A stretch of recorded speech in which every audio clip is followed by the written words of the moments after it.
जो काल कानू कुर्सियते सो अज अदालत कीअं करे। जो काल कानू कुर्सियते सो अज अदालत कीअं करे।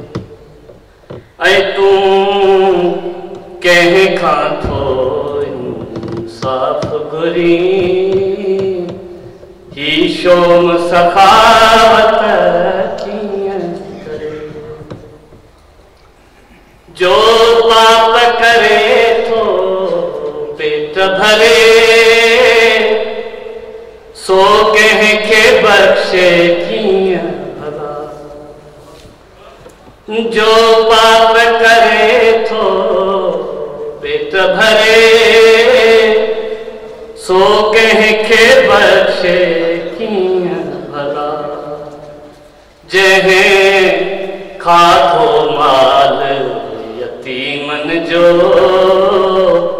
सो चोर शकाफ़त कीअं करे।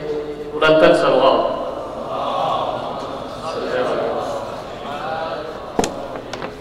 हिन सीट में ॿ नोट आहिनि, हिकिड़ो नोट लिखण वारो, हिकिड़ो पैसे वारो। आप देखो, जंहिं नोट ॾई आ सीट वती सो नोट बिना कीअं नोट हणे।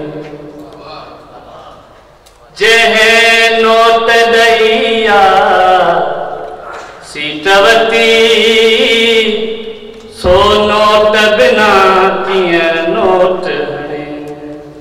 जो रहम करे थो ॾोकड़ ते सो मुफ़्त रियायत कीअं करे। शैतान सिफ़त मग़रूर मुला इस्लाम जी बेड़ी बोड़ी थो। शैतान सिफ़त मग़रूर मुला इस्लाम जी बेड़ी बोड़ी थो। जंहिं दुनिया ख़ातिर दीन छॾियो जंहिं दुनिया ख़ातिर दीन छॾियो बेदीन दियानत कीअं करे। खुद साज़ीअ खां शुरूआत कजे बहितर पंहिंजो किरदार कजे। खुद साज़ीअ खां शुरूआत कजे बहितर पंहिंजो किरदार कजे।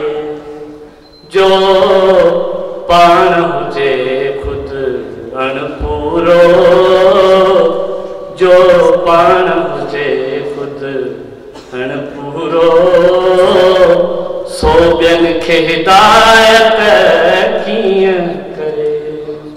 तूं कंहिं खां थो इंसाफ़ घुरी ही शोम सखावत कीअं करे। बुलंद सवाब।